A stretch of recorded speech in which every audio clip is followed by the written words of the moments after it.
Mr. Speaker, the President of the United States. Thank you. Hey.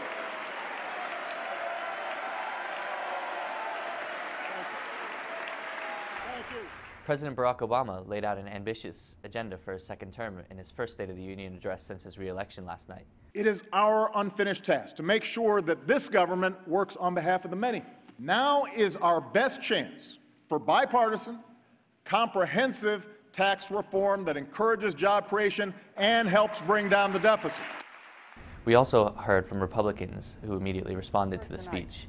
His solution to virtually every problem we face is for Washington to tax more, borrow more, and spend more. Joining me now to discuss the implications of the speech are the FTEs Stephanie Kirchgaessner and Stephen Foley. Stephanie, let's begin with you. What's your immediate takeaway from the speech?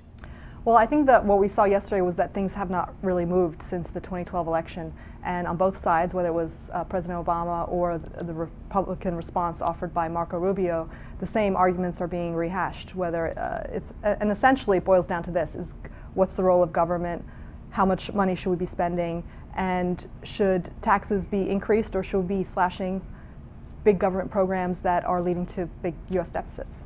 And Stephen, what's been the market's reaction so far today? Well, you've got to look pretty hard to find a market reaction. That's entirely typical for a State of the Union. I think the average move for the market the day after a State of the Union is about 0.15%. So this is entirely in that range. You look through some of the sectors that might be affected by some of the programs and initiatives that were discussed last night.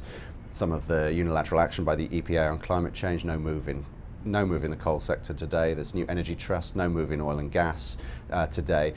One sector that has moved, there's a usual trade when the idea of hiking the minimum wage gets raised. The restaurant sector has sold off reasonably strongly this morning in early trading, down 1% or something, because obviously labour is a very high cost for the restaurant sector. So relatively tame reaction among investors. Stephanie, what did we learn about the $1.2 trillion in budget and spending cuts that are set to take effect on March 1?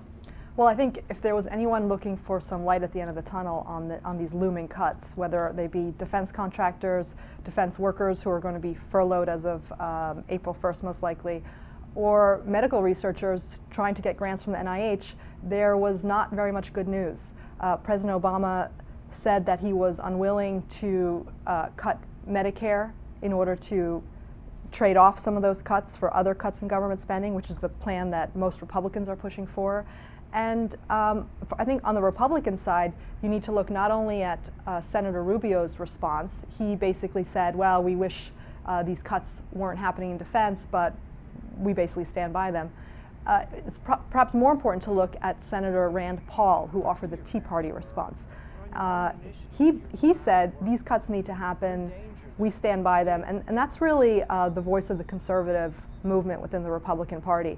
So again, not much hope for a compromise immediately on the sequester. I mean, this one is really a central issue for investors. I think the market now, which is continuing to rise, is reasonably sanguine about passing the March 1st deadline for the sequester without there being a deal. The focus for investors now is very much on March 27, which is the budget resolution expiring. That's a hard deadline for Congress. I think when you start to see, as you say, employees being furloughed, when you start to see reaction in the country to the sequester, that's when pressure ratchets up on Congress, and it's only when pressure ratchets up on Congress that we get budget deals in Washington. Yeah, I think that's exactly right, and I think that what we saw with President Obama yesterday is that, whether some might argue he never was really willing to compromise with the Republicans anyway, that's a big political argument in Washington, but what we saw yesterday was that the whole idea of handing an olive branch to the Republican Party, those days are really over. He's looking to use political pressure to try to push through his agenda in Washington. Let me repeat. Nothing I'm proposing tonight should increase our deficit by a single dime. It is not a bigger government we need, but a smarter government that sets priorities and invests in broad-based growth. So sounds like more of the same. Any surprises last night? Well, there was one unfortunate incident for Senator Marco Rubio. Some are calling it the gulp that was heard around the world. Others are calling it Watergate.